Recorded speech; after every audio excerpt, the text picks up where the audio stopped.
85-year-old Johanna Kovasis and her family called these vast lands home until the South African Apartheid Authority started settling commercial farmers here.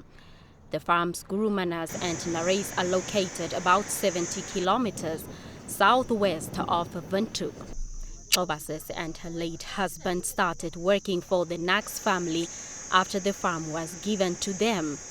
In 2004, farmlands of Gurumanas and Nareys were consolidated by the current owner, Priscilla Nax, something that the tearful elder Kovasis refuses to believe. I was born there. In fact, my parents and their parents too. When did it become theirs? But now I'm made to believe that I do not have land to call my own. The farm is surrounded by a lot of grazing camps, but now we are caged as if we are nothing. From the 8,000-hectare farmland, the owner leased 600 hectares of the now barren land to the Kovase family at $1,000 per month. For 5 years now, this has been where their livestock have been perishing while they witness it.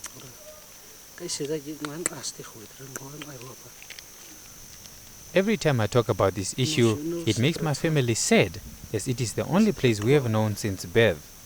Where else should we go when authorities do not even want to listen to us, especially when there is no proof that these farms were bought by the Nax family?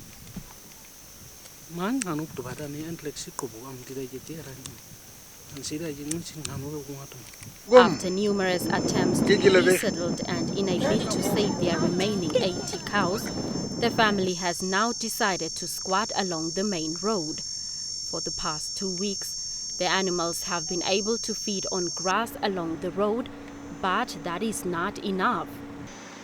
This is a scene no farmer wishes to come across. A bull waiting for its death while edible grass is just meters away, but kept off limits by a fence.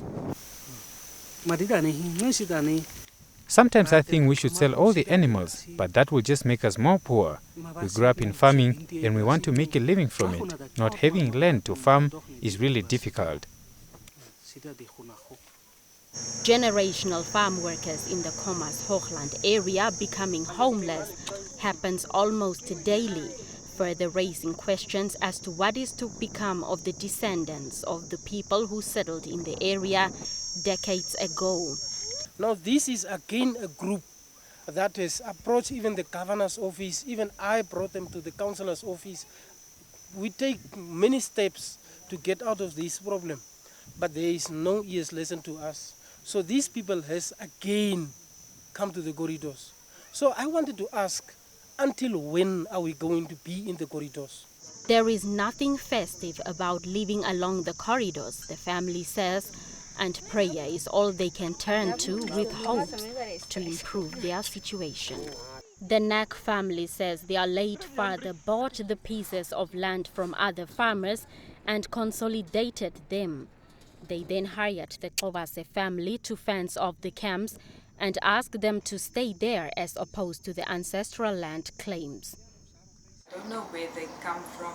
Could have been the east of Rehoboth, could have been the west. I don't know. What I know is the relationship that my father had with his father, and that we were trying to, for the sake of that history, to maintain things in a way that was beneficial for both parties. Berenice Titus, daughter of the farm owner, however, acknowledges that they asked the family to pay $1,000 for the now overgrazed 600-hectare camp following an agreement in 2010. Given the unforgiving drought, another advice was for the family to dispose some of the livestock.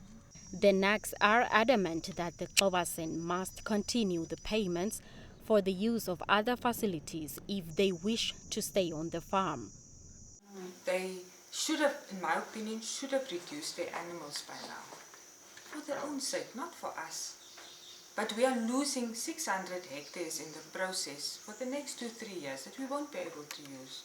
Even if they leave tomorrow, we can't do anything with that land. Though we could not be provided with tax payment receipts before the land was consolidated, Titus has a different version. I don't think land tax was even a thing at that time. It's 2004. Just for my correction.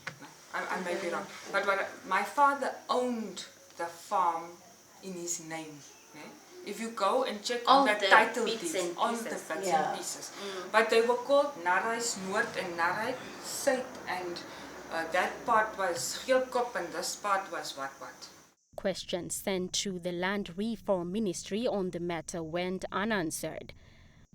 However, policy analysts argue that the issue of landless generational workers demonstrate the urgency of answers to land ownership. What I think is really needed is just that land conference to address all those layers that pertain to land issue in Namibia.